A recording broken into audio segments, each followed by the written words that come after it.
Welcome back to a best of 5 series of top level StarCraft 2. What a Loko from the future here. It turns out this is not a best of 5 series. It's a best of 3. I also may accidentally cast one of the games out of order. You'll see. What I've got for you today is a Terran versus Zerg, where in game number 1 we find ourselves on post youth. Now, spawning right here in the top right hand corner, playing with the blue Terran SCVs, we have none other than ByuN. His opponent down in the bottom left, playing with the red Zerg pieces. We're looking at Rogue's main hatchery. I'm excited to see Rogue play again. Of course, Rogue recently completed his mandatory military service. It's been quite a few months already, but it has been a little bit since I've last had a look at his games. He's been participating in quite a few of the online cups, and he seems to be performing very, very well. Rogue, of course, one of the all-time greats. He's been, well, winning tournaments left, right, and center. At the very least, he used to, back before he went to the military. He's always been a very strong competitor, and yeah, even though it's been a relatively short amount of time, it is good to have him back once again. ByuN, of course, already did his military service quite a while ago, actually. How old is ByuN right now? Let me see. ByuN, he was born in 1993. And Rogue, for those of you curious, 1994. Well, there you go. I think actually ByuN went a little bit before he absolutely had to. There have always been pro gamers that decide to stretch their military service as long as possible, so they wait until the absolute final calls. I know you can also decide to go ahead and do it a little bit earlier, just so you can get it over with. Anyways, these two, very good at the game, both exceptionally successful. So this should be an absolute banger. Both, of course, also from South Korea, as you may have already guessed. We have multiple countries with military services. Speaking of which, Finland obviously also has a mandatory military service. And Cyril, according to his Liquipedia page, has already wrapped his up. So Cyril apparently is already finished. Finished? Anyways, he's already done when it comes to, yeah, those, I think 6, maybe 7 months or so that he had to spend in the Finnish army. So pretty nice to have him back again as a full-time pro gamer. And it should give, yeah, maybe a little bit of hope again for Zerg too, because it does seem like overall, Zerg is struggling a little bit. It turns out, yeah, Zerg has been balanced around Cyril. Cyril, of course, is still one of the very best. Don't get me wrong, but he's not playing in a whole lot of tournaments, or at the very least, he hasn't been playing at a lot of tournaments. So, yeah, we'll have to see exactly where he is currently located. I can imagine somebody like Rogue can certainly feel some of those changes, though, where the Zerg late game in particular has been a little bit more difficult. There's been a lot of talk about the Ghost. I've talked about the Ghost quite a bit myself already, too. Not sure how many we're going to be seeing in this particular series, but there's been no denying that across the board, we see a lot more early and then also mid-game aggression from Zerg players to try and get the game over with a little bit quicker. And it seems like they're trying their very best to avoid the late game as much as possible. Now, of course, I don't really know exactly what Rogue is doing in that department. There used to be a time and place when Rogue was actually the very best late game player in the world. I want to say this was probably around maybe 2017 or so. Like, his late game was absolutely phenomenal. Nobody could really match it. And he's still certainly a very formidable late-game player these days. Although, like I said, we haven't really seen it all too much because he hasn't been able to play again for that long. He's also very much somebody who doesn't care about the fans. At least not as far as giving them a performance goes. Rogue is very much so. Nice creep tumor snipe. He's very much so somebody who will abuse whatever he thinks is the best strategy to play. So, back when his late game was phenomenal, the Nidus worm was also a little bit overtuned. And even though his late game was insanely good, he would just cheese over and over and over again just because he thought it was the best build. So he's not here to put on a show. He's here to win, and that's the only thing he really cares about. And yeah, it's strictly business. It's not personal. Whatever it takes to win. So we'll have to see if he's found something abusive once again. For now, though, this is about a 340 or so Roach Warren, but it's nothing all too weird. He decided to skip the link speed. We've been seeing this more and more as of late. Especially on a map like this. I actually quite like it for Zerg, because on some other maps there's a lot of terrain to cover. But if you park a few Hellions over here, a few Roaches over here, a couple of Roaches over there, maybe a few in the main base, you can actually cover all your bases relatively easily. You don't really need that early game circling speed. So it's going to be 7 roaches here for base defense. In the meantime, on the other side of the map, quick triple command center opener here from ByuN. He's going to go into the cloaking field for those Banshees as well. And we do indeed have the Stimpak research on the back of this too. Nothing all too surprising there. He's going to be going into the good old bio follow-up. Very stock standard build right here from ByuN. Double engineering base right now on the back of this too. He is very much so playing a very normal game. Although, no, all of this is normal. Never mind. I thought for a second those were barracks 6 and 7 already. But these are engineering base. So that's barracks 4 and 5 right over there. We have ByuN trying to power up economy. And the same can be said right here for Rogue. Most of the time, what I'm trying to get at, most of the time in the current meta, it seems to be the Zerg player who's trying to get something done. And the Terrans who like to just sit back and get to the late game if that is what they need to do. So it's usually very much so action on the Zergs in the earlier to mid game of StarCraft. And yeah, sometimes they decide to be hyper aggressive. But other players out there are like, nah, I don't really care, right? Like we have players like, for example, Solar, who rarely cheese and who's still, yeah, very successful. And so far, maybe Rogue is doing something similar there too. Nothing all too weird. Are we gonna go melee upgrades with this, or are we gonna double down with missile? Yeah, it's gonna be missile, fair enough. These upgrades of his are pretty late, but nothing all too uncommon. Absolute latest time to start Zerg engineering base, Evo Chambers, would be right around the 6-minute mark or so. He started his upgrades right around that time, so it's nothing all too delayed. But this has been a relatively passive start here from Rogue. All of this is, well, him, what seems to be at least, focusing on the late game. This seems to be very much so a Hydra Den into a Lurker Den together with a Hive as soon as the Infestation Pit is done. And mostly just him trying to play survival. Second factory coming up right now here for ByuN on the other side of the map. We have the Armory coming up nice and quickly as well to go straight into the 2-2. He could certainly also research some of those siege tank upgrades. So up until this point, we have only 2 siege tanks. No real transition into Widow Mines or anything along those lines. And what Rogue is scouting for here is mostly just whether or not it's going to be an 8-Rex follow-up. We'll have to see if it will be an 8-Rex. Probably not. No, 4th Command Center is already building here, actually. Doesn't really make a whole lot of sense. We'll probably see 8 barracks there afterwards.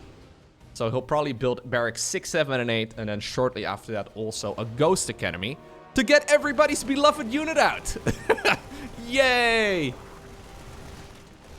Honestly, it's hard to say, right? So it seems like the general StarCraft consensus is that the Ghost is a little overtuned, but then at the same time, Serral has not been playing the game full-time. So, like, how much can you really draw a conclusion when the highest ranked player in any of the races is not really... It's kind of like MaxPax not playing offline tournaments with Protoss. It honestly is quite difficult to say exactly how good Protoss is, how much, strength Zerg currently has, if the top-level players are not, well, competing as much. Obviously, Serral has been playing in the biggest offline tournaments, but he obviously has not been able to put in nearly as much practice as he probably, well, could have before he went off to the military. Nice snipes right here. But those Banshees, of course, have already dealt quite a bit of damage throughout the game.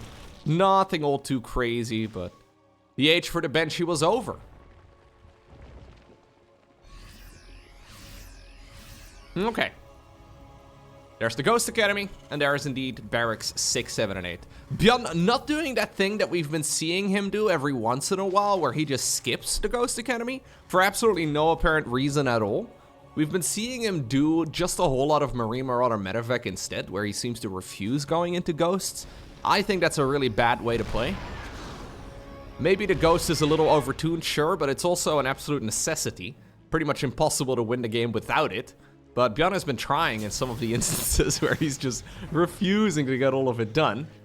The Lurker Den is actually relatively late, but Rogue not rushing it out.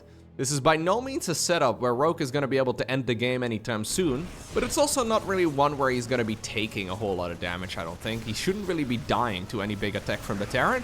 Although this drop here from ByuN is looking quite successful thus far. 11 drones. Probably about the best case scenario. He's losing a little bit as well on the other side of the map though, with a big shove forward. ByuN forced to lift off his 4th command center, although he's got a 5th and a 6th right now on the back of it already. Drones will be replaced. The drops have been cleaned up. the planetary will be resecured. And there's the first ghost on the production tab. We have the Overlord speed upgrade coming up as well here for Rogue. Yeah, we have some attested push or some attempted attacks right here from Rogue. But these are very passive. ByuN is reading this correctly too. So they're aggressive pushes, but they're very much so just him testing the waters a little bit. He's got these units, they're not really that critical. The roaches are very much so a stepping stone to get towards better units eventually. So we're playing this little back and forth, but ByuN continuously making command centers right now. He is recognizing correctly where this game is headed. 5th hatchery coming up? No. 6th hatchery already coming up. Economy is booming. We'll have to see what the first big play is going to be. So ByuN likes, of course, going for mass drops. Sometimes he goes for those big, like, just straight up parade pushes through the center of the map. Those are also very viable. Rogue, of course, has been going for, at least in some of the games we've been seeing him play, he's been going for a lot of Nidus Wormwood Lurkers. A lot of the top level Zergs have been mixing that in. So far, no Nidus yet. Just double upgrades here and just straight up Lurker play. And a ton of economy. Now, every time I've seen the game go to this spot over the last maybe month or two, it's been about maybe 4 out of 5 games, a Terran win from here on out. So I'm really curious to see what Rogue's plan is. Because I don't know about you guys, and I don't mean this with any like balance complaining or whatever. Okay, there's the double Nidus Worm coming up. Just seeing the games that I have seen, it pretty much always now seems to lead in a direction where Terran eventually breaks the Zerg. I'm curious to see what Rogue is going to do here to try and prevent that from being the case. Because clearly, it takes 2 to play this kind of game. Clearly, he is comfortable to get this done. Now, there's already a ring of missile turrets around the main. ByuN is prepared. Beautiful player, of course, by ByuN. He's prepared against the Nidus Worm. He's taking all the bases. So it seems like, in general, there's a couple of ways in which Zergs can win from this position. Either you catch the Terran off guard with, for example, double Nidus, right? And you deal a lot of damage. You eat them up from the inside out. Or you go for that mass economy game, where the general goal for Zerg is to steal one of the bases of the Terran. So if you can mine half of the map plus 1 base, obviously the cost inefficiency of the Zerg late game is not very relevant. Because as long as you can just mine more than them, I mean, it's pretty much impossible for Terran to make up for 2 less bases than the opponent, right? So the income here is absolutely pivotal. Now, we do have a little bit of a Zergling run by, fair enough. SCVs are being killed by siege tanks. Zerglings are also helping out, but I feel like the tank did most of the damage. 14 confirmed kills on that bad boy. We are still going to remake some of the SCVs for now, but there is certainly a time and a place where we're going to get rid of those altogether. That's a lot of Overseers. 12 Overseers. Alright. Yeah, we can drop a lot of Changelings, I guess. 14 more Overlords coming up. Rogue, we're already at 200 supply. Whoa, 14 more Overlords? Is that a misplay? Or is this some sort of insane Dropper Lord build? This is like building 14 additional supply depots right now for Taran. It doesn't make any sense. I'm inclined to imagine it's a mistake. Either that or this game is gonna go extremely long in Rogue's mind and he doesn't really want to ever think about Overlords ever again, but that does seem like a misplay. Sometimes the rapid fire, I guess, can go poorly. He's just sort of parking them, though. He's made some macro hatcheries as well at home, so he doesn't really have to worry about queen injects anymore very much. More Overseers! He's got 27 Overseers!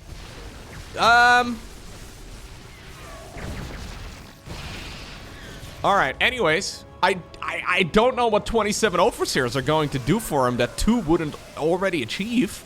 Nidus Worms are going up, though. Apparently, some of the Changelings have managed to slip through the cracks. I kind of feel like this is a misplay from Rogue and an accidental mistake.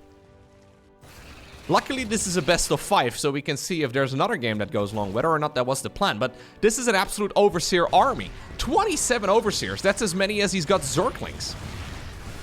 Well, he's got 28 of them. Now he's got less. There you go. He's now got more Overseers than Lynx. Eh? I guess if the Nidus worms are... Like, there's a lot of vision around the map. Yeah, we can keep popping up more and more of these worms. Fair enough. He lost 1 Overseer, but at least he's got more. This has got to be very cost efficient, though, for the Terran. Yeah. So you can see so far that the minerals and the gas lost here for ByuN are substantially in his favor. ByuN right now is done making command centers. He's got 8 of those orbital commands. I mean, he could add on more, but he doesn't really need a lot more. This is a changeling army. Anyways, he's building up a good chunk of eco, whereas Rogue is almost broke. Unintentional rep god. Dude, look at the amount of Overseers. That's a lot of Overseers. So, to clarify, Overseers have 3 spells. Or 3 abilities, I guess. First off is like a... It's kind of like the Observer ability. It allows him to siege up and see 10% more of the map. Kind of useless. Yeah, he's using it over here, so this is just to provide extra vision here for the lurkers. I guess that's the main goal. They have changelings. So the changelings are those little marines. These guys right over here.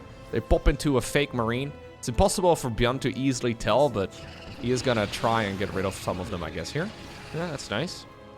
So he's providing vision, I guess, for those Niduses to be popped down. Fair enough. And then the last spell is Contamination, which allows you to temporarily shut down production in structures. Very useful, but rarely used. It's one of those things that you have to find the time and place. So when you go for this many, I feel like that's the strat. This is just horribly inefficient here for Rogue, though. Nothing's really being done here. Like, the orbital is being lifted. Siege Tank and Planetary are having a grand old time. The pew-pew-pews are going down. Cost efficiency of Taran is even better now. ByuN, by the way, has gotten extremely good at playing the late game. Sometimes in the past, he would get a bit over-eager and he would try to take multiple bases at the same time. But Terrans have really learned that they don't really need to worry about that. As long as they can take about half of the map eventually, they don't even need half. They need like 55% of the map, or 45% of the map, rather. As long as they don't give Zerg like 60 or something, it's okay. Look at the Overseer army. You can barely tell what's going on. Is that the idea? Just park a mass amount of, well, changelings and Overseers in your opponent's bases, and it's hard for them to snipe, maybe? It's just cover the map, cover the screen. Look at this. There they come. Ah, it's gotta be a misplay, no? That really is too many Overseers. They're pretty cheap, so it's not like a massive investment here. But I just don't see what it's achieving. I think if you park them above the lurkers, I can make a case for a vision reduction, right? So if you park these Overseers on Siege Mode in particular, right above all of your lurkers, it's gonna be pretty much impossible for the Terran player to see how many lurkers there are, and maybe more importantly, for the Ghost to be able to snipe the lurkers. If that's the play, I actually really like the idea. If you can park your Overseers on top of all of the lurkers and make it impossible for the Ghost to, well, snipe the lurkers, if they will accidentally snipe Overseers instead, I mean, that would be quite a brilliant play. If there's this many Overseers, do you EMP them? I guess he's been using the energy on cooldown. Yeah, I feel like EMPing them would not be a terrible idea. This is triple Nidus, by the way. Also, pretty much in the middle of the map. This is right next to where ByuN lives. Triple Nidus goes into the main base. Rogue is cooking up something.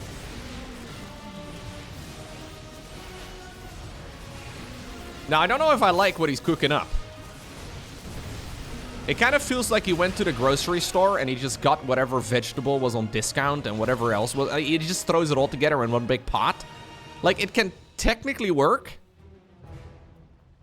Maybe he could have made soup or something, but so far the only thing he's making soup out of is, well, his actual attacking units.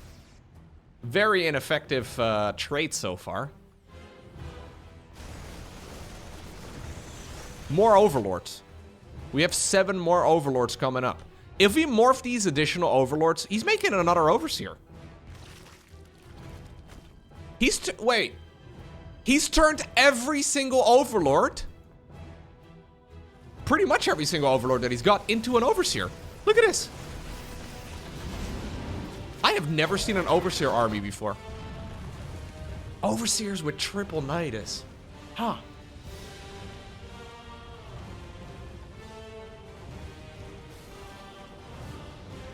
I'm trying to think of a reason other than parking them above lurkers. Well, they're no longer with the lurkers right now because they can't go into the worm. There's not enough space for all of these lurkers to burrow, but look at this. Suddenly, Rogue is popping out in the main base of ByuN. This is very tricky for the Terran player to break. At the same time, though, Terran structures can fly, and siege tanks outrange them. So we're gonna try and pop back in over here at the front. What a lovely sequence of events right here for Rogue. Trying to overwhelm the Terran. There's suddenly Zerg all over the map. His economy is still strong, by the way. Only 39 SCVs remain. So he's been dealing a ton of damage. He just overwhelmed that newly acquired base. The Overseer army on the map at the very least look very intimidating if you look at the mini-map. This is a mass amount of red moving out. And I wonder if ByuN is looking at that too and then reminds himself that it's the Overseer. He's making more Overseers. Yeah. This is on purpose. I thought maybe it was a rapid fire mistake where he accidentally made 30 Overseers. He's making more. We have 4 Overseers that died so far. We have 35 of them in total here. So if I'm not mistaken, it's 50 minerals, 50 gas, right? I know they messed around with those values a bunch of times. So it's by no means free. It is also by no means the most expensive unit in the game. But when you're making this many of them, it really does seem like a very costly decision. We're talking mostly gas. Minerals is the easiest to replace resource here. So basically every single Overseer could have been 2 Banelings, right? Is it better to have 60 additional Banelings or not? I'm inclined to say yes. Mostly because Overseers don't deal damage, although the Changelings are really slipping through the cracks all the time. By the way, it took me an embarrassingly long time, speaking of Changelings. I played this game for about, I want to say 8 or 9 years, before I realized that you don't have to attack move on top of Changelings. I'm hoping I'm gonna blow at least one person's mind here. But Changelings can be killed by right-clicking on them. You don't actually have to attack move on them. It means that if you use one of your own units and you right-click onto a Changeling, it will kill it only if it is a Changeling. I have attack moved on top of my own Marines, my own Zealots, my own Zerglings many times. You don't have to attack move, you can just right-click them. I didn't know this. Anyways, here go more Changelings. So ByuN is definitely aware of that. Because ByuN hasn't killed any of his own Marines yet, I don't think. You don't have to attack move on him. Okay, so he's changing up his unit comp. ByuN has decided now that we're gonna be playing Ghost Mech. Yeah, much like the Marines from the StarCraft 1 campaign, I just really like storming them, you know, so I've attack moved on top of my own Marines many times. Probably doesn't come to a surprise to anybody here. Anyways. Look at the swarm, dude. Like, this amount of red on the minimap is actually kind of intimidating. It's really not that large of a Zerg army, but the Overseers are making up a ton of space. Like, if I was ByuN here and I looked at the minimap, I'm like, oh my god, there's like 100 plus supply there. Not the case. It's all Overseers. So despite all of this, and despite the amazing mining, and despite not having any workers here for the Terran, Zerg still has significantly less money in the bank. The cost inefficiency is still very noticeable, but Rogue is essentially trying to see if he can smother the Terran. Just prevent them from ever denying your bases. This is not a situation where Terran can really go out onto the map with dropships. I mean, if ByuN is not going out onto the map with dropships, he's not getting it done. This is how I picture ByuN going around the map right now. Ha! Ha! Ha! Ha! Nah! That's basically what he's been doing for the last 15 minutes. Just trying to not die. It's a valiant effort. You know the game is tough when ByuN is not sending out medeffects anymore. He's just been trying to take down all the fires. And I guess this is actually a working strategy here for Rogue. I'm very surprised. I didn't think this was a good idea. But at the same time, ByuN has been completely stuck in his little quadrant of the map. Like, ByuN is now finally happy he can secure, like, what, a 5th base? Rogue took a 5th base at, like, minute 9. He's now taking both of those bases. I mean, I really think we should send the drones from down here to this base instead. But anyways, he's taking the outer expansions.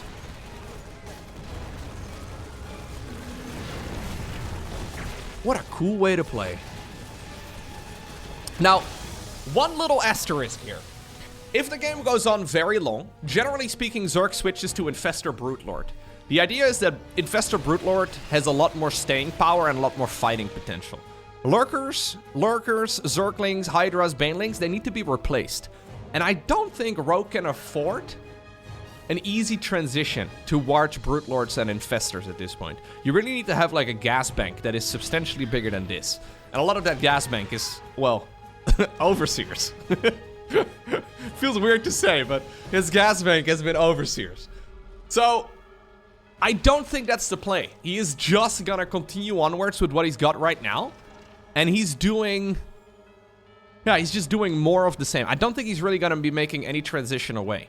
Meaning that if we get to a position where this is extremely turtled up Terran, like full passivity, Rogue is gonna have a very hard time chipping away at the Terran player. Like, he can kind of like abduct units, I guess, with the Vipers. That works. But this doesn't have as much, like, imagine a group of Broodlords right now, right? Like, he doesn't really have the fighting potential there yet. There's still enough gas on the map. So I would like to see him make that change. Do we have a Spire? Yeah, he's got a Spire, but no Greater Spire. No upgrades for it either. He's once more flooding in. Look at that. Covering the map with all kinds of Overseers. It's hard to see what's even going on here, but I think that's a feature, not a bug. Relatively small army there from the Zerg, but still got quite a bit of value in. Changelings left behind as a little gift. Okay. Yeah, he's just doing more Hydroling. So this base is a critical one for ByuN. ByuN cannot have this base be mined all the way by the Zerg.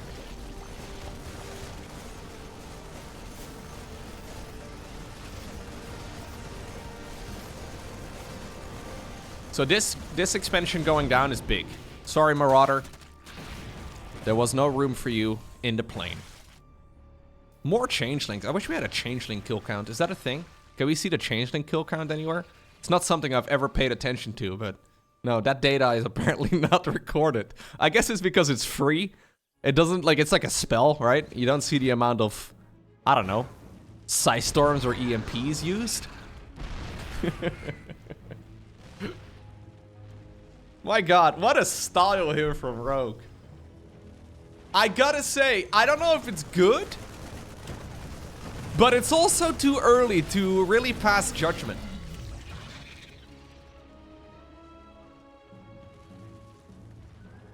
It is very cool to see. ByuN has been up with his back against the wall, but it turns out he's got a big back. Yeah, all those pro gamer muscles, you know. Here we go again. The next swarm. Look at these splitties. Lovely splitties there by ByuN. Woo! That was hot. I don't think he lost a single ghost in that engagement, and he killed a ton of Zerg. That was actually a very painful loss right there for Rogue. Yep. So look at that nosedive in army size. He's been making some of those hits, or he's been taking some of those hits every time there's a freaking changeling army walking on my screen. Anyways, he's been taking some of those hits several times over. I just wonder if he needs to transition. I think right about right now would be a good idea.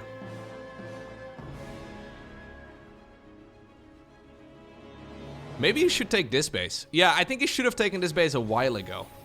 Well, that is very misplaced. But anyways. Rogue, by the way, currently has... Okay, I was going to say no actual army units other than the Overseers.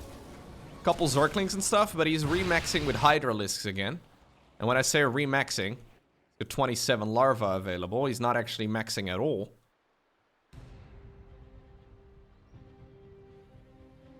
What is the plan here, Rogue? Where are we gonna go? Where are we gonna make? I think it's probably gonna be pure Hydroling Bane now. So since he has no Spire upgrades, and no Greater Spire either, it's unlikely he's ever gonna go Sky Zerg. I think the only thing you can really do here as Zerg is more of the same.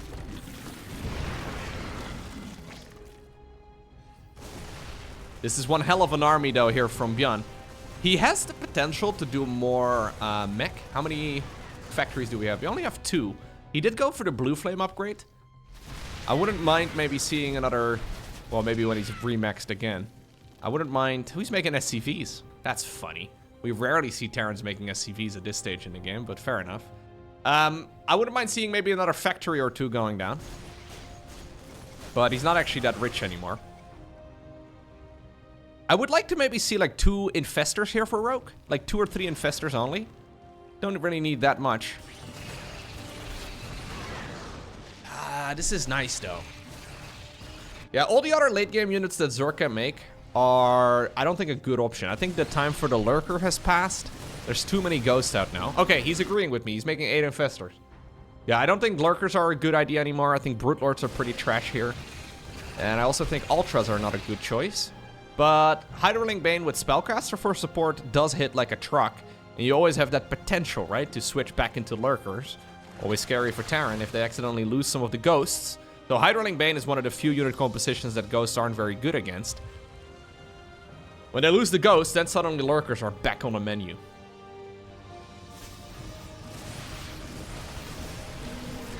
Fungal Growth, for example, on the ghost would be huge. Neural Parasite on one of the ghosts to EMP the other ghost would be amazing. You can see, though, what ByuN is doing very cleverly here. He's splitting up all of his units. It's very tempting to just park your army in one big ball right over here. But ByuN is already pre-split. The Nidus Worm situation has gotten quite pricey, by the way. 42. The answer to the life, the universe, and everything. Like, Overseers and Nidus Worms are cheap, but we've been spending like we're never gonna run out. Couple infestors. Sharking on the left. Well, the left of that command center. You know what I would like to see from ByuN? I'm gonna say it. Say it, Lowko. Okay, fine, I'll say it. I would like to see a Raven. I know Terrans tell me it's impossible, but I would like to see 1 freaking Raven. Maybe 2, maybe 3. Just to see a little bit of these infestor struggles. I know Terrans will refuse to make them. They will never make it. It's never gonna happen, man. I've been shouting about this for years. But a Raven would be so good. You can have a mobile detector, dude. Yeah, I guess if you have infinite scans and you can pre-split your units, you don't really need it.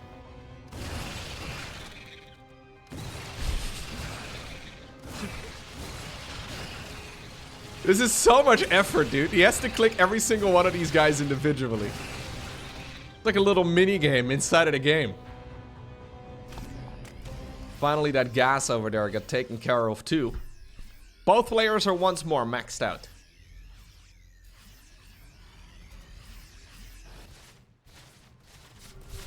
Guys, I think I like the mess Overseer. I was very confused when he first made 30 plus Overseers.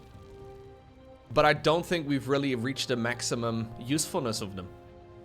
I think parking them above Lurkers and making it impossible for the ghosts to snipe the Lurkers may actually be quite the play. What about if, like, in one of the upcoming balance patches of the game, they give Overseers +1 armor? It would be one of those things that would be completely irrelevant in the patch notes and everybody would look over it. but it would actually affect this strategy so much. Like, one additional armor on Overseers would actually make this 10 times better. That's one of those things you see in the patch notes and you're like, okay. +1, alright, whatever. Don't care, doesn't matter. It would actually be a very significant change. Should we? Actually, I'm gonna have to look this up. Overseer. Do Overseers benefit from Spire upgrades? This is a dumb question. But do Overseers benefit from Spire upgrades? I've never looked into this. I would imagine they do. Yeah, they get +1 armor from Spire upgrades. I don't think, according to Liquipedia, they do. It makes sense because they're a flying unit. I don't think you want to be, but we made a Spire for no reason. I think if we're going to make this many Overseers, we should probably get at least 1 armor upgrade. Upgrading your Overseers, and only your Overseers, seems a bit dumb now. Maybe you can justify it by upgrading the Vipers too. More changelings. Now we're kind of in that position though that I was trying to like point out earlier. Without a Brute Lord switch, this is an awkward game now, because Zerg can't really do anything. There's no easy line of attack into the Terran's bases. Like, the main base is kind of irrelevant. So Rogue has no opener, you know? Like, he can't really easily fight. Likewise, ByuN doesn't really have an army that he can really just carve straight through the center of the map with, because it's 16 siege tanks and 21 ghosts. Very strong defensively, but kind of hard to push with. So we're gonna have to see him, if he wants to attack, we're gonna have to see him slowly get rid of all of these creep tumors and then advance incredibly, incredibly slowly. There's really no reason for him to ever fight on creep. It's only gonna go poorly for him. So he should only ever take an engagement off creep, which means it's gonna take a long time to carve a path. If he moves into the creep, he's gonna get fungled, he's gonna get, well, it's gonna be a disaster. We're now using drones on the offense. Apparently the age of workers is over. Yeah. Sorry, lads. I know you feel important, but you guys are no longer relevant. These minerals have been mined by the Zerg a long time ago. Taran now, for the first time in like 25 minutes, takes an income advantage. Yeah, it's funny in the late game when you see mass scan being used to try and get rid of drones. It's like literally the most important resource in the early game becomes completely unreasonable and completely useless in the late game. Early on, we spent so much time trying to harass each other's workers, and then later on, we don't care. Yeah, so what do you do now? Where's the play? So Rogue has not done anything in a while. He's just, yeah, we keep scanning the army. This is Rogue now. He might be AFK for all we know. If we look at the APM count, he's literally AFK! He's literally AFK! Hold up, I gotta go back. He had 0 APM. Oh my god, how long was he AFK for? Okay, I'm gonna go to his vision. This is his vision. Our forces are under attack.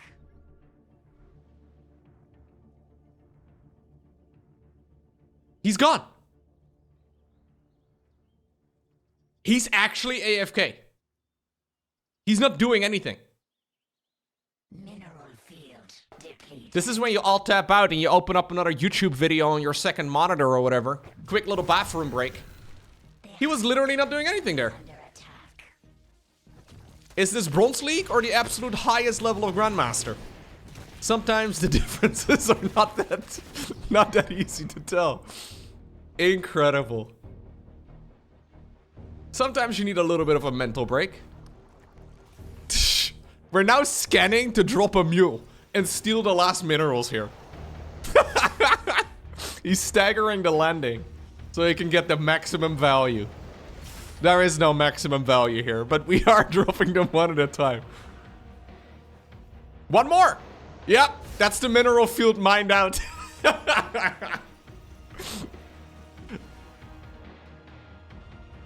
So what was a very exciting game has turned into a bit of a disaster now.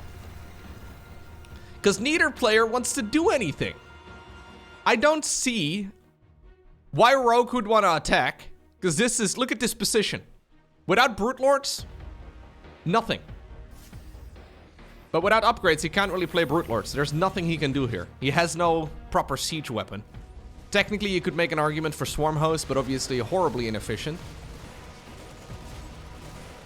I mean, even like 4 Swarm Hosts, though, would be kind of nice. The ultimate late game 4 Swarm Host transition. I don't know, I'm just saying, like, landing a couple of these Locusts on the siege tanks would be kind of something. So ByuN got rid of some of the creep tumors here, but I think that's his only way to advance. Okay, he's now gonna steal the final minerals here from the opponent's gold base.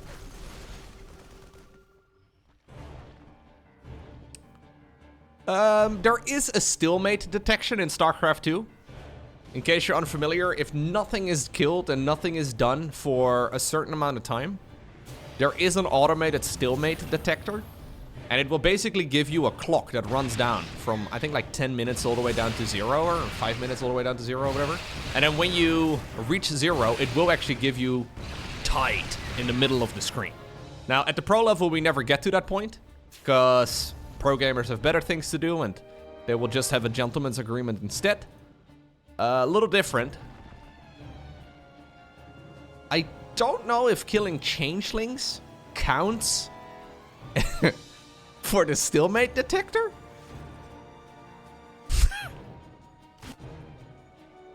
I don't know. These are questions that I have never wondered about either. Do overseers have armor upgrades? Do they benefit from spire upgrades? These are questions I've never asked myself, okay? Does killing a changeling reset the stalemate counter? I don't know. Nobody knows. So this base is out. The entire base, or the entire map router is just about to mine out.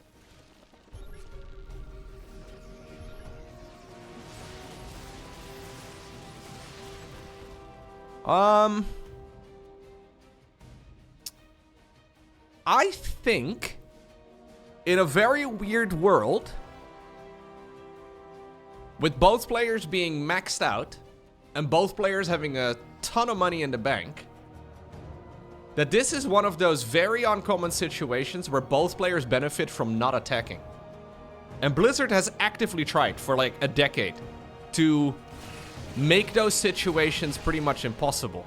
But unless one person here makes the switch, aka commits to sacrificing some of their own units, we do not have a situation where either player really wants to attack.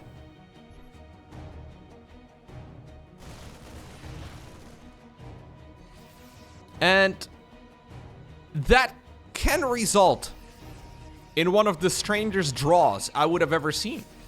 I don't think this has to be a draw, but I also don't see either player benefiting here from killing their own army and then changing to something else. Rogue has effectively not done anything for the last 10 minutes or so. Like, he's put his army, over here. It was over here, now it's walked over here, fair enough. But he's not doing anything. He's waiting for the Terran to come to him. And likewise, the Terran player is watching the Zerg to see if they're gonna come to him. So we can steal these final minerals. Both players have a big bank already as it is. The only thing we really see Rogue do is make changelings. You know what you can maybe do? You can make so many overlords that your opponent's computer crashes. What if you make so many overlords? Because overlords are not limited by supply. You can make an infinite amount of overlords, technically.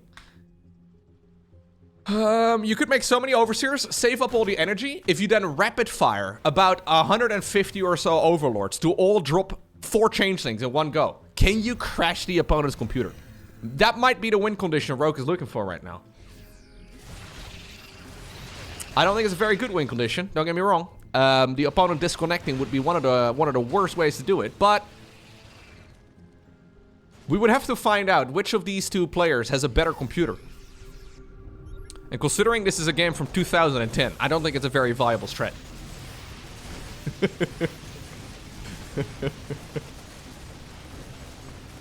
Guys, I think this is a draw. I don't see... Unless ByuN is gonna step onto creep. That would be the lamest way to end such an epic game. But there's no way ByuN is gonna step onto creep with his whole army. He needs to, like, look how many freaking siege tanks he's got. He's got 19 siege tanks. He needs to kill his own siege tanks and replace some of his own units. And likewise, Rogue has to kill some of his own army and replace it with Brute Lords. He should be upgrading those Brute Lords ages ago, but that's not the game plan. That's not what we're doing.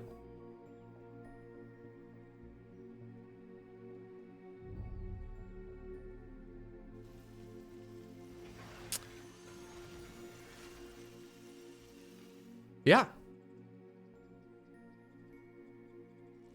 I don't see what you can do. I don't see what the best play is. So we can do a very slow push with missile turrets. I think a slow push with missile turrets would actually be the play. But it would be extremely slow and very cost inefficient. And it's not like ByuN has got an overwhelming advantage at this point. It's not like he's got money for days. He knows at this point in the game that the opponent has a lot of money too, because they've mined the entire right side of the map. Well, the bottom right side anyways.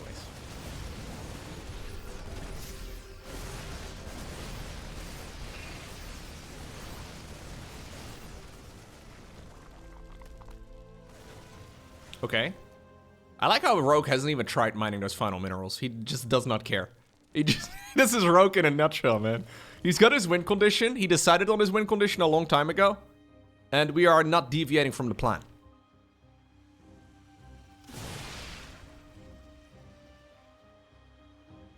He doesn't care about these couple hundred minerals because he has 11,000 minerals. He can buy whatever he needs.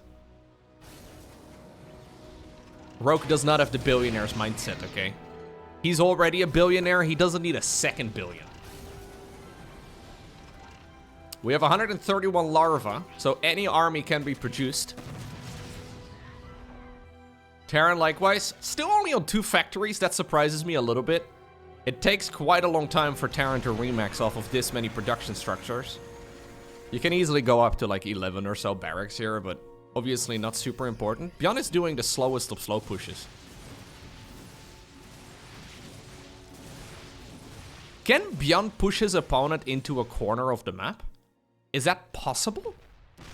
It would be one hell of a choke.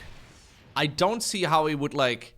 He would have to push all of these siege tanks further and further forward, and then try to have everything engaged all at the same time.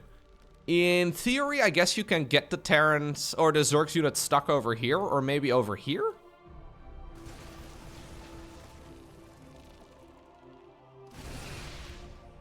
Obviously, ByuN needs to be careful that he does not move his units in such a way that he gets his army abducted, right? So that's one of the scary things here for Taran. Likewise for Zerg, he can't really move too far forward because of EMPs and then also missile turrets. Yeah, so ByuN is doing the ultimate slow attack here. Rogue is thinking about going around the site. Again, though, upon reaching the edge of the creep, he immediately backs off.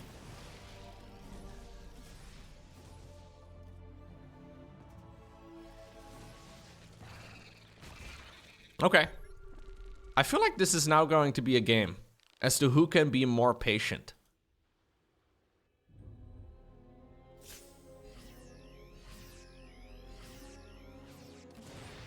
This game could still take another 40 minutes. In a very strange way. Oh, what is Rogue saying? Oh, does anybody speak Korean? I wish I knew what they were saying. Draw! No! No! No!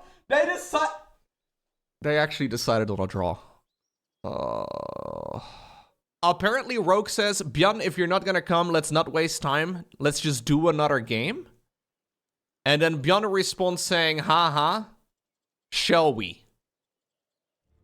Game number 2/1/2. We find ourselves on post-youth once more. In case you're unfamiliar, when players draw in game number 1 or 2 or whatever, whenever they draw, you replay the map. Game number 1.5. We once more find ourselves on post-youth. Should I fast forward a little bit? I guess I'll fast forward. I feel like I'm getting a little bit of deja vu from about 47 minutes ago. Because I've got a feeling we will see identical builds once again. Oh no, we have a slightly faster gas geyser this time around right here from Rogue. He's gonna go Zergling speed this time around. Last game he decided to go quick roaches. Fair enough. Not much of a deviation there. In the meantime, on the other side of the map, it is indeed triple command center, but double barracks rather than straight 1-1-1. So no cloak benchies. Alright, back to regular speed we go. Small deviations. Both players have mixed it up just a tiny bit. Now, I'm very glad, by the way, I got my my 2-liter water bottle here.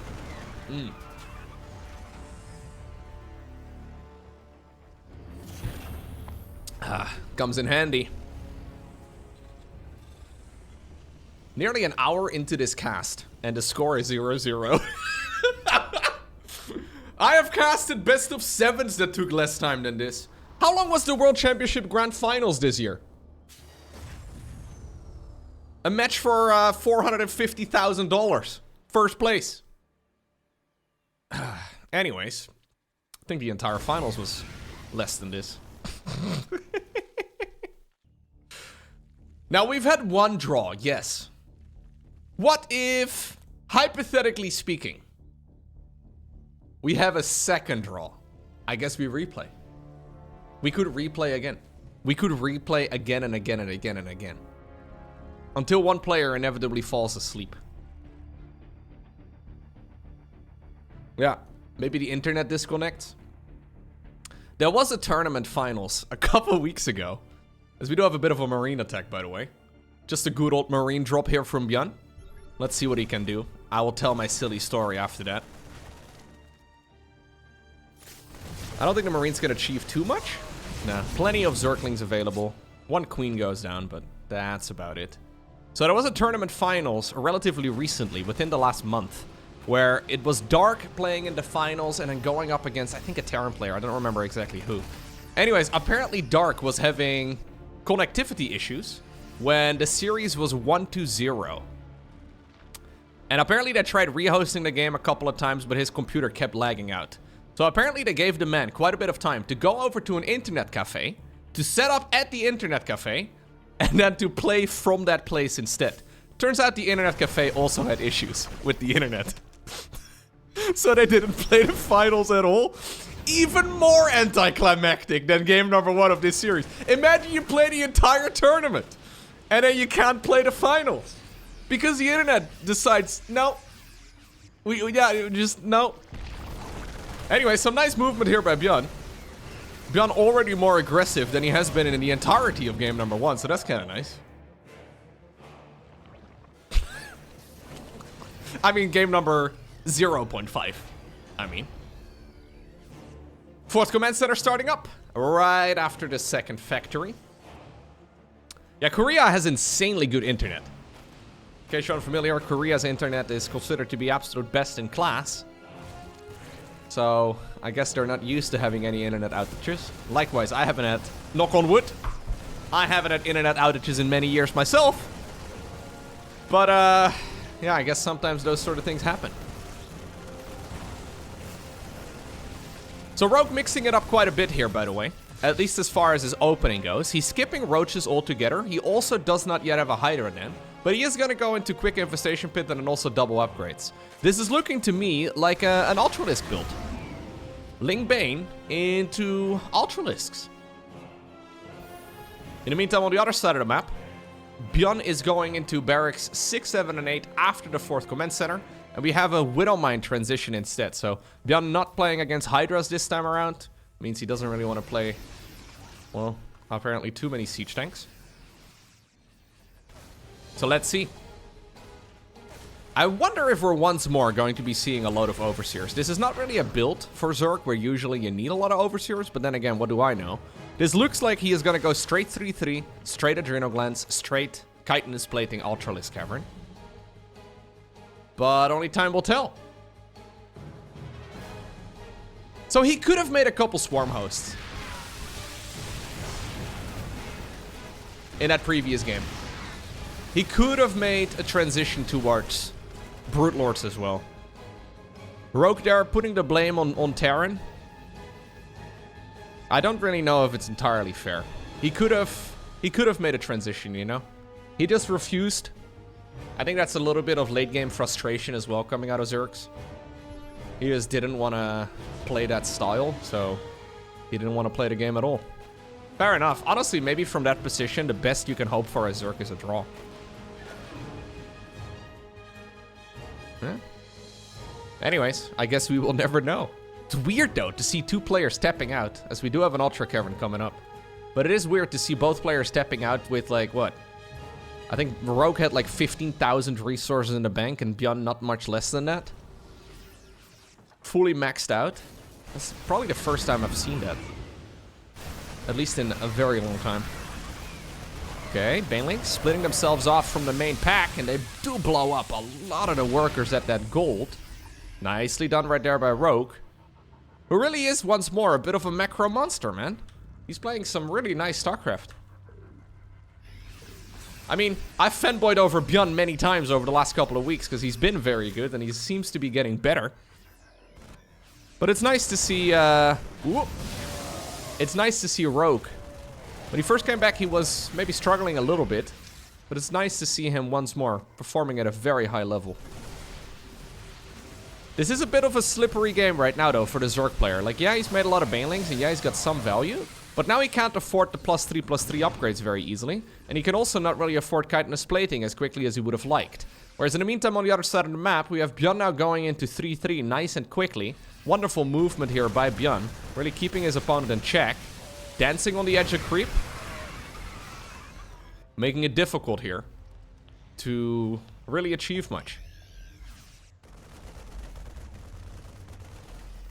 As far as the current world rankings go, ByuN definitely ranked higher than Rogue. Although I feel like it's just a matter of time, really.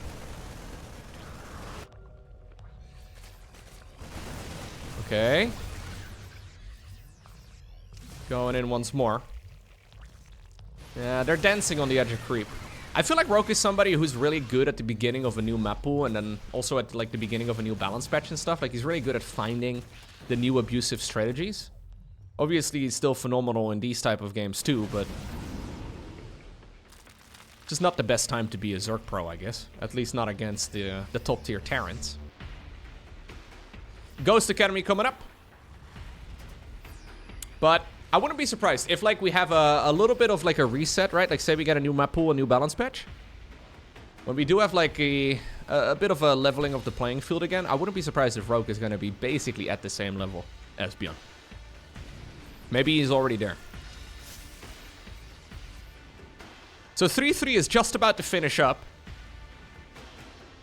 It is a great time for ByuN to go for an attack. He's going to have a substantial advantage as far as that goes. There is an Ultralisk available right now, but there's also just an awful lot of Terran. So 1-1, or 3-3 rather, done right now. 1 second on the clock. Big Zergling run by, but it looks like the front door is closed. Ling run by over here too, but good movement here. Fantastic movement here from ByuN.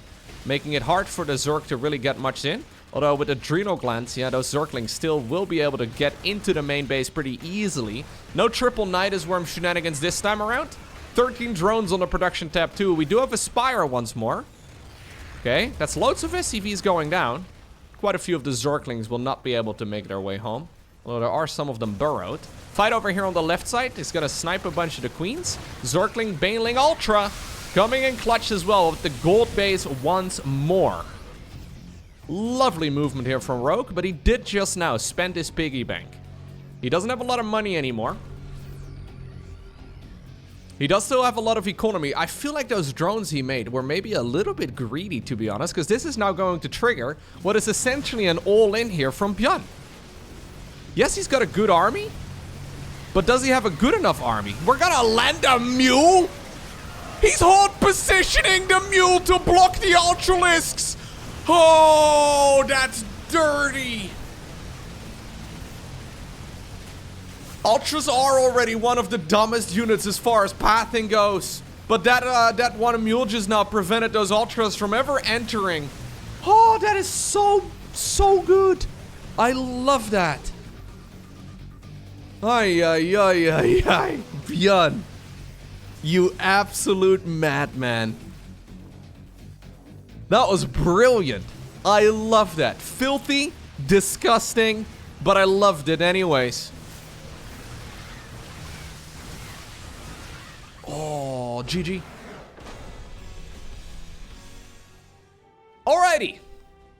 Game number 2 and 3, 3 and 2, 2.5, 3 points.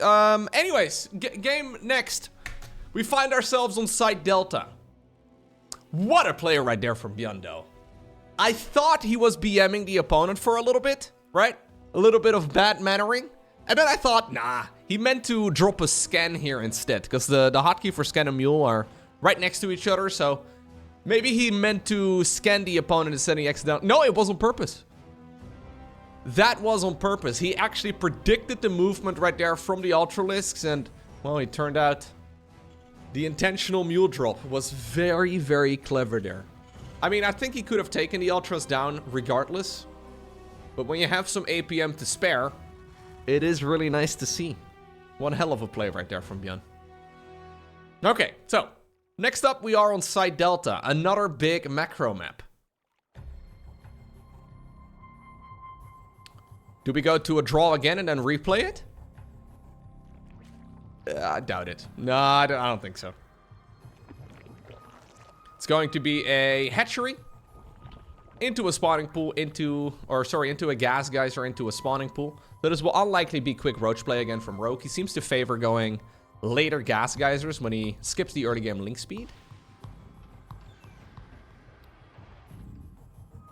What are we gonna do in the meantime at home, ByuN? Good old command center on the low ground after the barracks. No SCV scout this time around. Not feeling the need for any of that. He's got a little bit of a chance here, right? Like, he doesn't really need to be rushing out any of these scouts at this point. When you have a bit of wiggle room in a series, it is nice to start skipping some of those early game scouts. Leave some of that mining in your backpack. Leave some money in your wallet. Okay. Queen's coming up. And then also a good old Zergling. 2 sets of them. Fair enough. Okay, so where is this gonna go now? What do you do here? Do you change anything? Ooh. Oh no, I thought for a second it was a double factory. It's going to be a second barracks instead. He's hiding a second Rex in the main. This isn't necessarily the craziest build here from ByuN. I thought for a second he was going double factory. Oh, gets a drone snipe as well. That's a bit of a misplay right there from ByuN. Or from Rogue, rather. It's been a long series for me too, guys. I don't know words anymore. I don't even know which player is who. Is ByuN the Zerg player? Is Rogue the I don't know. Is there a Protoss in this series? Honestly, at this point, it's hard to say. So this should be a good old Stimpak. So he's essentially building the second barracks here instead of a faster starport. I mean, usually the gas will go onto... Well, we have a reactor over here. Third command center over there. And a tech lab over here at the front. Okay, so he's basically just preparing a big marine attack. At the very least, he's going to be able to use those marines. Either for base defense or even on the offense. But it's not going to be quick medevacs or anything along those lines. Yeah, I believe Rogue is the Night Elf player. Right. I'm a little surprised we haven't seen the Demon Hunter yet. But I guess the Marine hero is pretty good.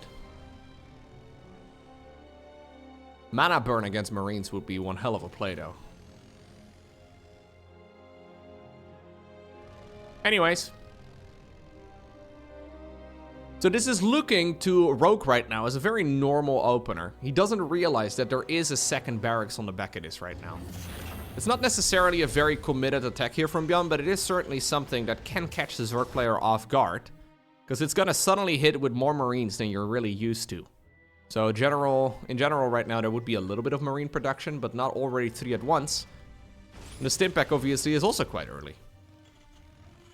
There's the hatchery coming up. We should see a baneling nest here momentarily.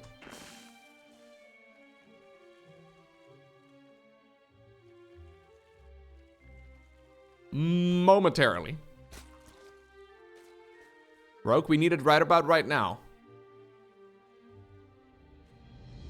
Rogue? Could somebody get Rogue on the line? Normal timing for the Baneling Nest has passed. Normally you would want to go straight into Baneling speed. What is this lair for going to be then instead? Like, are we gonna go Spire? Technically an option. Means that we're gonna have very, very late Banelings. Ugh, that's an ugly timing on the Baneling Nest. I don't actually like that one very much. What's the lair for then at this point in time? Oh, it is a Spire. Okay. So we are basically just playing Mutaling Bane now. This is, however, going to be a very scary attack here from ByuN coming up. Because ByuN is going quick Armory. Armory allows him to morph those Hellions into hellbats. Usually you stop this with Banelings, but there's not going to be any Banelings. There's not even any Zerg units available right now, really. Spore Crawlers are coming to the front, but there's really nothing for the Spores to attack other than the Medivacs. The Queens, there's 7 of them in total, but this is a real scary push right here from the Terran player. Rogue is cutting some corners, trying to see if he can potentially, get up towards Mutas, which is a relatively shaky mid-game as it is. Alright. Well, it turns out, when you skip the Banelings, when you skip the Roaches, you will just simply die to a good old Marine Hellbat attack. Alrighty, next up, we find ourselves on Oceanborn. Great strategic thinking right there, of course, from ByuN. I think ByuN probably knew that Rogue was fond of playing that strategy on that particular map. So if that's the case, you can go for a counter against that without really sacrificing a lot of economy. If that's the case, you may as well go ahead and give it a shot. The main risk right there for ByuN is the early game aggression, I guess, that can come out of the Zerg. That might be a bit trickier to hold. But at the same time, he also has to produce a quicker armory and all that. Armories did become cheaper in the most recent balance patch of the game, so the investment is minor, especially since you eventually do need one anyways. So, lovely little play right there from ByuN. That wasn't meant as really an all-in, it was mostly just a bit of a skill check, right? Like one of those moments like, hey, are you cutting one too many corners? If you cut a corner too many, well, then suddenly it may just accidentally win you the game. It's specifically very good, though, against Muta builds. So very commonly with Mutas, you will try and spend all of your gas on Mutas, right? So you try to delay your Baneling Nest, your upgrades, your Baneling speed, all the rest of it. You really want to just put all of your eggs in one Ultralisk basket. But it's like 4 minutes of vulnerability, you know, where the Terran player will just have the superior army. So I feel like even when the Mutas come out, it's a shaky strategy, to say the least. But then the risk you have to take to get up to Mutas is already kind of noticeable. Anyways, this is a 4 Reaper start right here from ByuN, who's now walking the Queens. Link speed is about to finish up, though, and I think the hatchery will be saved. Yeah, I think this is okay. Just barely. Some good value here still. Coming out of ByuN. That is a lot of Lings, though. More Zerglings than you would normally see at this stage in the game. They're gonna try and see if they can catch the Reapers, but the Reapers greased up in Vaseline before they left the barracks. They're looking mighty slippy.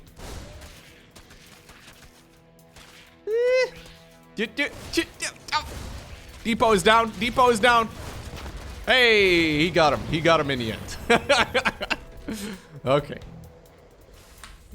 So we have seen Muta builds from, for example, Raynor, where he opens up 2 base Mutas. But that obviously leaves you vulnerable to about a gajillion other strategies again, too. So I have a love-hate relationship with Mutas. I feel like even when played perfectly, are still in a very dangerous position. Okay. So now this is a good situation, though, for Rogue. He shut down the Reapers, which is nice as far as the Reaper damage goes. But it's even better as far as the damage goes of the scouting, right? So ByuN is not going to get any scouting information here for the foreseeable future. And he will have to make some decisions. Most of the time, whenever Terrans and Zergs and Protoss alike are in a spot like that, they will make decisions that are safe all round. So Rogue can sort of play into that. He is holding down the drone button here, just trying to saturate that base as quickly as possible. This time around, this is a Terran player who doesn't have a fast third command center. So this is very late, especially for ByuN's normal play. He's decided to go triple barracks instead. Triple barracks on the back of this is actually quite fun, because you wouldn't expect triple barracks here as the Zerg. Normally when it's quick triple barracks, you go for the quick triple Reaper opener too. That wasn't exactly what we had here, so a little bit of a shake-up here from ByuN. I think he probably should have gone 5th Reaper and then secured the kill on the hatchery. Either way, there may be a chance that Rogue is going to be caught off guard against the sheer number of Marines that ByuN is going to have. Most of the time, Terrans will go for a 3rd CC, but this is now effectively a 2-base all in here from the Terran player. He's got Stimpack, Combat Shields is just about to finish, +1 infantry lined up together with it. 2 Medivacs will be boosting after those Marines, I'm sure. Boosting, there you go, boosting, boosting after the Marines for sure. And let's see, let's dance. Now, we didn't skip the Baneling Nest this time around, so Banelings are coming. There's still enough Queens available too, but let's see. ByuN is known to have phenomenal micro. So where are we going to take this now? 1 Queen, taking a lot of damage. Hatchery, taking a lot of damage. Creep spread, mostly denied. Okay, Council on the base. Rogue already remaking the expansion over here on the left. He's going to go into the Baneling speed upgrade too. I am liking this position here a ton right now for Rogue. Still no 3rd command center. Oh, really? We're going to go barracks 4 and 5? Alright. So this is an extended 2 command center all in right here from ByuN. Essentially, the plan is to never make a 3rd command center, I guess, and just keep making Marines. Obviously, this runs out of money eventually, because the main will run very low in about 3-4 minutes from now. You can, of course, fly the command center down to the low ground, but look at this cheeky little Zergling here, scouting exactly what's up. Rogue knows that his opponent still does not have eco. So even though some of his upgrades may be a little bit late, it's all good as long as he finishes up Baneling speed. He doesn't even really need a 4th base. Zerg can stick around on 3 bases here just fine and treat the 4th as a macro hedge. Maybe he can catch some of these Terran units off guard. I feel like this is unnecessarily risky here from Rogue. Yeah, ByuN is hunting. Ooh, he sees one. But does he see, you know? He may have vision, but does he see? Liberators on the back of this too. I find those a little surprising. I think, in general, more Medivacs would be better. Rogue does have Baneling speed done at this point, and he decides to collapse on top of his army off creep. Is there enough for the Zerg player to clean this up? This, yeah, can only ever go into a massive advantage right now for the Zerg player. Okay. So now this game is comfortable here for Rogue. There is no 3rd command center. There's only 2 command centers in total. So, without a 3rd base landed, as long as Rogue can just prevent that base from landing, he should be in a phenomenal spot. Especially since he's now leaving burrowed Zerglings behind. Every scan in this game is going to be significantly more expensive. So, ByuN is kinda dead. Liberator's trying to get a little bit of harassment done. Rogue's still just mostly making army here. It's gonna be Ling Bane together with Queens. It's pretty much perfect. 4th base, again, 5th base over here actually. Not even important. Rogue just mostly using some of those drones that he's making right now. I feel like he needs to be careful to not over-drone. But as long as he spreads creep and he just defends whatever attack is gonna come next, he's got perfect vision of exactly what the Terran's got going here. The armory is an interesting one to me. It indicates that ByuN wants to go additional upgrades. Those upgrades take about 7 years to finish. 9 minutes though, on the 3rd command center. Normal late 3rd command center, so like a 3rd command center after a 1-1-1, is maybe 4.5 minutes into the game. This one is extremely late. Then again, is Rogue capable of attacking? Not really. For now, the Terran economy is decent enough, but the main base will certainly start running low. And you can see some of the SCVs already starting to oversaturate. 5 minerals remaining over here, and that is going to be the end of that mineral field. These 4 will still have a little bit of juice remaining, but not a ton. We have some Liberators here tickling Overlords to death.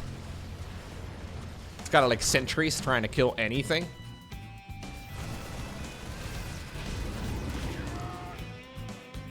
Pretty sure the Ghost DPS of its auto attack is better than that of the Liberator.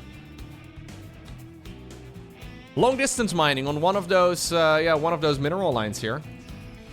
Rogue has slowly tipped his economy over towards about 70 drones. Very little pressure here for Rogue, but ByuN's army is still massive, right? Like, you need to not underestimate the army here from ByuN. So Rogue is going 2-2 before the Terrans, and he's going Hydra Den 2. So this is super safe here from Rogue. Rogue really not taking any chances, not really taking any risks, and I think this is the only right way to play. Oh no. ByuN's got Metavex and a dream. Time to go. Overlord though, positioned here properly. Lovely work here by Rogue. This is now a Doom drop that needs to deal some sort of damage. There are some libs in the mix, which is kind of cool. Oh, Siege Tank also available over here? There's just so much Zerg though. Okay, he lifts up and gets on out of there eventually. Hydras and Queens working on all of those libs. Not the most cost-efficient trade for the Zerg player, but I think it's fine. In the meantime, we have an attack over here too. Great splitties there by ByuN. Here comes the rest of the swarm though. And at this point, it's like the floodgates have been opened, right? Like, how do you stop the Zerg? The economy here from the Zerg is just a little too nice. Still though, these trades are all very good. Yeah, look at the resources lost at this point. Maybe in absolute numbers, compared to some of the previous games we've seen, this doesn't seem like that much, but considering the amount of mining in total in this game, this is very substantial. Finally, nearly 12 minutes into the game, this expansion will be secured. +3 has started up, by the way. We're even gonna go into armor upgrades for mech, apparently. Fair enough, for those Widow Mines. Okay, we had a bit of a bailing hit.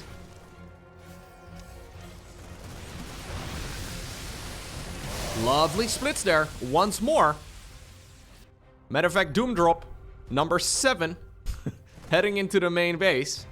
Yeah, this is not a map where Rogue can easily attack, right? So it's not like a map where he can easily get into a position where he can go after the opponent's 4th base. Great split right there by Rogue. He's dancing over here, trying to get rid of these units. Okay, he did do a bit of a Zergling run by and maybe a couple Banelings there too. Killed 6 SCVs, but the siege tanks on the high ground are having a grand old time. Okay, is he actually gonna finish the job that the Reaper started so long ago? Well, not yet. Maybe he'll be back for more. We have a Hive on the production tab here too. Still, well, a 50 or so supply advantage for Rogue. Not quite really getting the value that he was hoping for, though. Impressive stuff right here from ByuN. Picking up, getting back into those Metavex just barely in the nick of time. Sustaining enough army. GG gets cold, apparently. And eventually, yeah. Did we get more damage done, or did we just tap out here? What are we doing? Did we just... There was nothing else, right? No. No, I just decided that it wasn't gonna happen. Okay, fair enough. Where's the next game? This was game 4, right? Yes. There's so many replays though, I'm probably looking over it. Maybe they changed their username or something? September 2024, that sounds about right, yes. There are so many replays in this file, or in this folder though. So many games. ByuN, Rogue.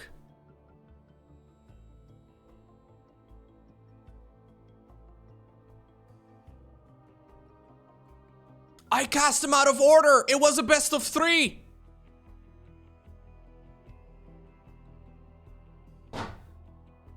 Oh, no.